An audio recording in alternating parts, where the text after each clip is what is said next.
రేవంత్ రెడ్డి గారు revengeful politics చేస్తారా అని చెప్పి చాలామంది ఎదురు చూశారు. లేదు, ఆయన రివెంజ్ఫుల్ పాలిటిక్స్ అనేది ఎక్కడా చేయలేదు.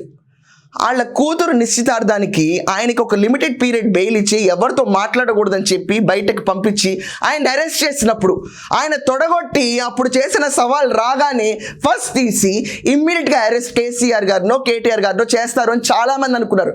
బట్ ఆయన ఏం చేశారు, ఇది కాదు నా మెయిన్ ప్రయారిటీ అని చెప్పి పక్కన పడేశారు. చాలా పక్కన పడేశారు, ఇష్యూని లీజర్గా పక్కన పడేశారు. Law will take zone course, ఇది కాదు నా ప్రైమ్ అఫీషియల్ డ్యూటీ. ఇప్పుడు రాగానే అర్జెంటుగా నేను బీఆర్ఎస్ని గెలికియాలనే ఉద్దేశం నాకు లేదు.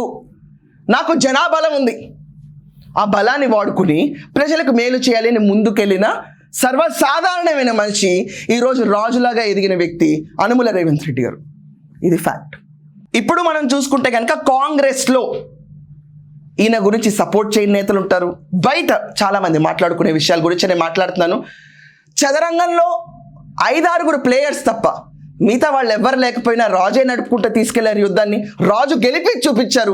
ఈరోజు కాంగ్రెస్ ముఖ్యమంత్రి రేవంత్ రెడ్డి గారు కాదు, ఇట్స్ రేవంత్ రెడ్డి కాంగ్రెస్ అయిపోయింది అక్కడ. ఎందుకంటే ఓడిపోయి ఉంటే మొత్తం ఓటమి భారం ఈ వ్యక్తి ఒక్క మీదే పడేది. గెలిచారు కాబట్టి ఈరోజు ఒక్క వ్యక్తినే ప్రజలందరూ హీ ఈజ్ ద లీడర్ అని చెప్పి ఒప్పుకుంటారు.